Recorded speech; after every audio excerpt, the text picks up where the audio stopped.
नमस्कार। मौत। मौत के बाद आखिर होता क्या है? ये एक ऐसा सवाल है ना जो कभी ना कभी हम सबके दिमाग में आता है। आज हम वेदों की एक बहुत ही पुरानी, बहुत ही गहरी कहानी में उतरने वाले हैं।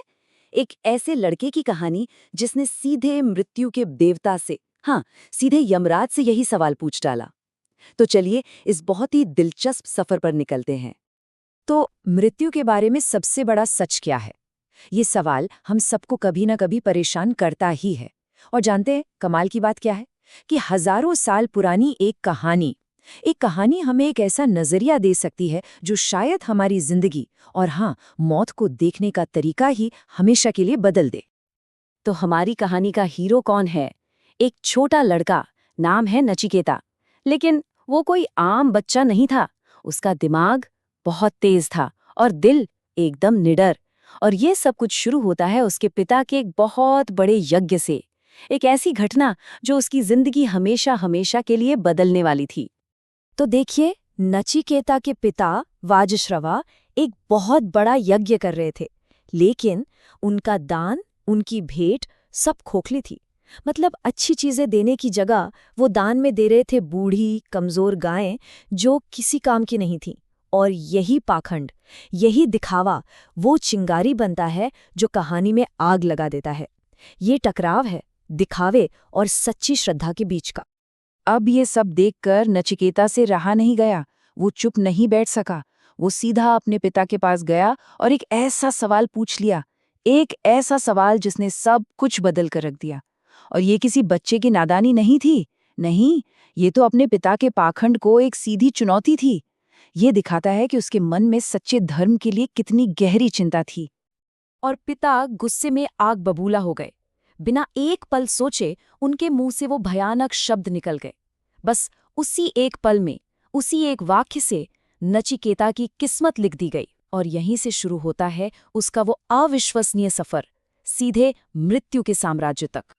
तो अब अपने पिता के कहे शब्दों का मान रखने के लिए नचिकेता एक ऐसे सफर पर निकल पड़ता है जहां उससे पहले कोई नहीं गया था।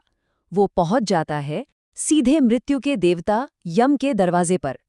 और वहां पूरे 3 दिन, 3 रात नचिकेता ने यम के दरवाजे पर बिना कुछ खाए पिए इंतजार किया।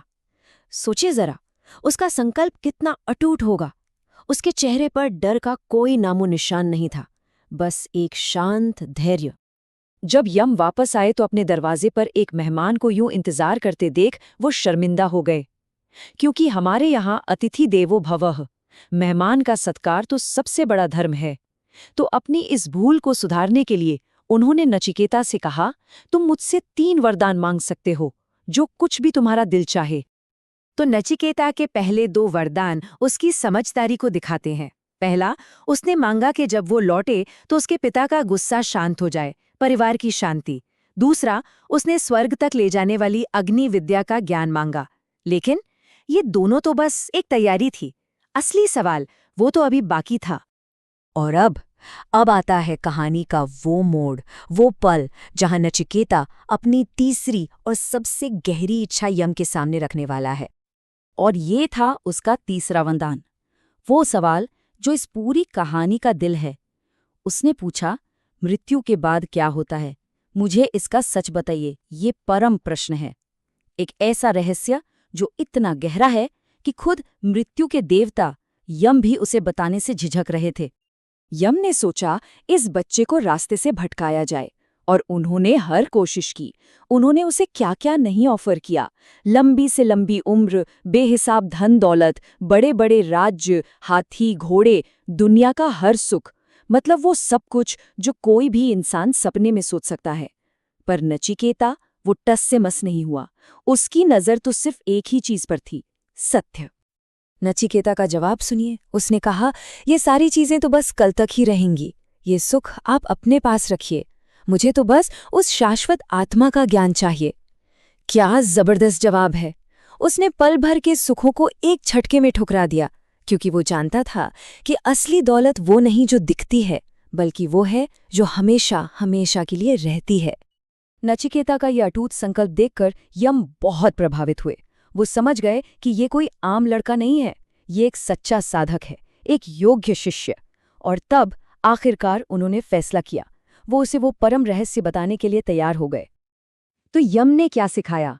उनकी शिक्षा का सार था आत्मा, यानी हमारा सच्चा स्व। इसको ऐसे समझिए कि हमारा शरीर और हमारा मन ये एक बल्ब की तरह है, लेकिन आत्मा आत्मा वो बिजली है जो उस बल्ब को जलाती है। अब बल्ब तो टूट सकता है, पुराना हो सकता है, फ्यूज हो सकता है, लेकिन बिजली, वो चेतना, वो तो हमेशा रहती है। और यही है वो सबसे ऊंचा, सबसे बड़ा सच जो यम ने बताया। उन्होंने कहा, ये शरीर मरता है, हमारी इंद्रियां, हमारा मन, ये सब एक दिन खत्म हो जाता है, लेकिन आत्मा, हमारा सच्चा स्व, वो कभी नहीं मरता। और जो इस सच को जान लेता है, सिर्फ जानता नहीं बल्कि पूरी तरह महसूस कर लेता है, वो जीते जी ही मौत के डर से आजाद हो जाता है। लेकिन सवाल ये है कि हजारों साल पुरानी ये कहानी आज हमारे इस मॉडर्न जमाने में क्यों जरूरी है? ये आज भी इतनी पावरफुल क्यों है? क्योंकि नचिकेता कोई और नहीं है। नचिकेता हम सबके अंदर का वो साधक हैं, हमारे अंदर का वो हिस्सा जो इस मटेरियल दुनिया से आगे के जवाब ढूंढता है। वो आवाज जो पूछती है, क्या जिंदगी बस इतनी ही है या इससे बढ़कर भी कुछ है? तो इस कहानी से हम आज क्या सीख सकते हैं? पहला, कि मुश्किल सच्चाइयों का सामना करने की हिम्मत रखें। दूसरा, असली समझदारी पल भर के सुख के ऊपर लंबे समय के ज्ञान को चुनने में है। और ये भी कि मन की शांति दौलत या ताकत से कहीं ज्यादा कीमती है। सवाल पूछना ज्ञान की तरफ पहला कदम है। जरा सोचिए, हम कितनी बार मुश्किल सवालों से भागकर बस थोड़ी देर के मनोरंजन में खो जाते हैं।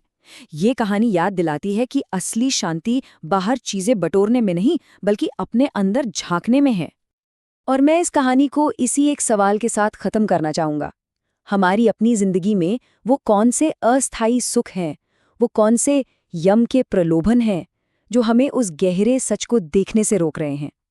वो कौन सी चीजें हैं जो हमें ये जानने से भटका रही हैं कि हम असल में कौन हैं?